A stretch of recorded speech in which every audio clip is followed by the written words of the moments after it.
Hello. I've just watched. This is the second time I've done this, so this could go horribly wrong. I heard a noise, I panicked. It turned out to be the washing machine, which I put on hours ago.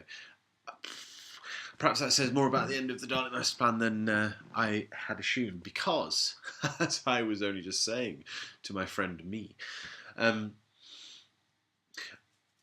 a Doctor Who fan, you know these stories. You know vaguely what goes on, or in great detail what goes on. You've read about them, and you've read the books, and you've seen the pictures, and you think, yeah, I know this story. But it's not until, especially I would imagine with the early stuff, we'll prove this or disprove this later, but especially with the early stuff, it's not until you actually sit down and start watching that you get the tone of these things. And the tone of this particular episode of Doctor Who, the final episode of Dalek Masterplan, is so bleak and dark that it's breathtaking in its grimness, quite frankly. We've had quite a lot of episodes recently that have had the Doctor being shot down in flames or things going wrong. Don't ask me, ask Philip Sandifer. He knows, he says these things.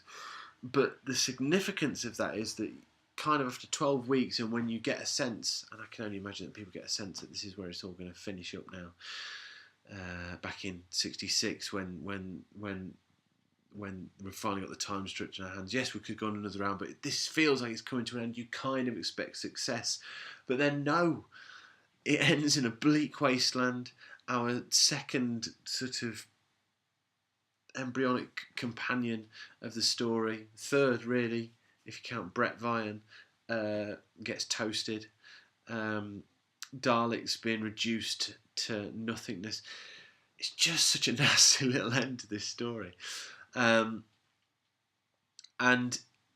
it's absolute class. It is absolute class. It's the best Dalek story easily so far, and I can think of a fair few that I rank very highly that it probably tops. And I've not talked about Sarah Kingdom. I've not talked about it. It's really interesting if you see what happens to her in this episode, where she goes back. The Doctor's told them what to do: go to the TARDIS, stay in the TARDIS. He's got a plan. Sarah goes back. This is the one who tried to shoot him earlier on. How he's won her over. You know, to be fair, I mean, she's a cipher. She looks good, and she's energetic, and she punches people, and she does the job in this story. She doesn't really have a character, to be utterly fair. You know, the angst that one would feel having the figurehead of your society shown to be traitorous. That's not here. I don't think that G. Marsh ever gets an opportunity to really show any depth of character. But nonetheless, it's a hell of a shock when she dies at the end. Well, I say a shock. The explicitness of it, the way it's just so harsh, unrelenting, aging and deathness. So anyway, I've absolutely loved. I mean, this has been 12 weeks. It would have been what 4 months, 3-4 months, and what started with Mission to the Unknown, really, and then we had the Mythmakers, which was class. We said goodbye to Vicky, and then it's just been non-stop, kapow, kapow, kapow, apart from our Christmassy, New Year's bonkersness in the middle. Madeline Monk comes back.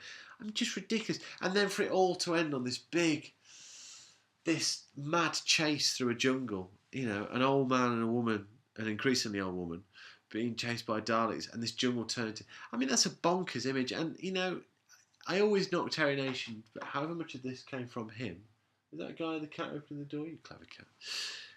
Then he deserves credit for that, but let's be perfectly honest, it was Dennis Spoon, wasn't it? We all know it to be true, and then when I read about time, that will be shown to be the case. Right, I've got stuff to read. I've got to finish reading this, I've got to finish reading this, and then I've got to finish reading this. If you've not read this, you should. It's very good. That's it. Cheerio. Bye-bye. Yes, no more Daleks. Phew.